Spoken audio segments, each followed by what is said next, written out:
Gəlin bir yerdə baxaq görək PR boxların içində nələr var. Sizinlə qeyd edeyim ki, Ukladan belə bir parfüm var idi və bunu qoyum ən yaxşısı sonra çəkək. Ukladan parfüm idi, belə bir sprey idi. Parfüm 2 ədəd idi, birini yoxdur, birini başqasına hədiyyə vermişəm və belə bir bədən spreyidir. Qeyd edeyim ki, mən bunu bədənə, saça, hər yerə vururam çünki parfüm tərkiblidir və qoxusu möhtəşəmdir həqiqətən. Bundan biri də evdə varımdır. Çıxanda üstümə belə vura bilərəm, yəni o qədər xoşuma gəlir bunun qoxusu. Daha sonra Cosmetic Lab'dan belə bir 2 ədəd gözaltı krem var və belə bir tonik var. Qeyd edeyim ki, bu tonik 2 ədəd idi və əlavə olaraq da Clara belə brendindən SPF və bundan başqa da ki, belə bir tonik var.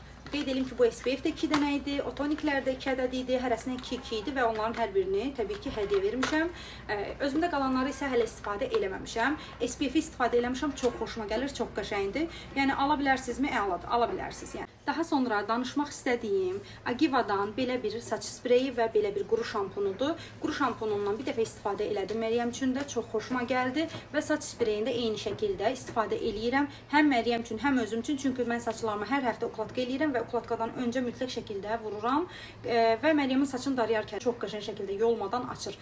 Növbəti markalardan biri də Golden Rose-dur. Qeyd edeyim ki, bu Golden Rose-un tuşunu, maskarasını belə deyim, daha öncə də paylaşdım və çox sevdiyim bir maskara oldu. Bunun qabının, hətta deyərdim sizə, şəklini alın, ekran şəkli alın.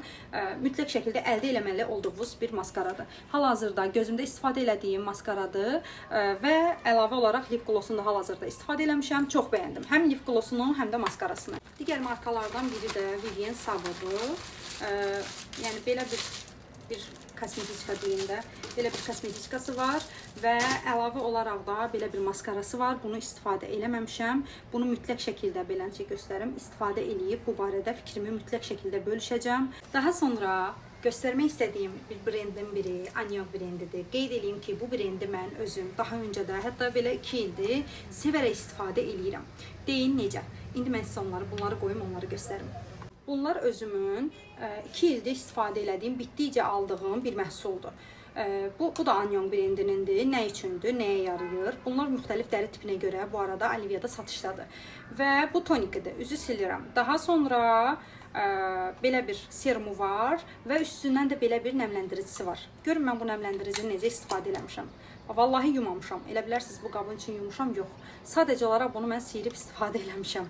Amma bu bitmişdi. Mənim üçün bu şəxsən Alifestdə bu markanın, belə deyim, əməkdaşı ilə yaxından tanış olmaq mənim üçün o qədər xoş oldu ki, yəni baxın, artıq bunu da bu qədər istifadə eləmişəm və keçək digər indi məhsullarını sizə daha yaxından tanış eləyim.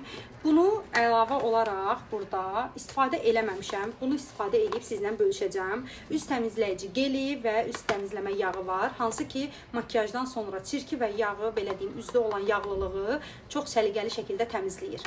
Bundan başqa əlavə olaraq belə C vitamini serumu var. Bunların heç birini açmamışam. Ən çox sevdiyim bu deyircəkli dəmirbaşlıqlı gözaltı kremi. Çox sevirəm bu kremi. Çox sevirəm. Kəşki bunu istifadə edib biləsiniz mən nə demək istəyirəm. Və bundan başqa olaraq da nəmləndiricisini də gündəlik olaraq mütəmadi istifadə eləyirəm. Möhtəşəmdir də bunun qablaşdırılması.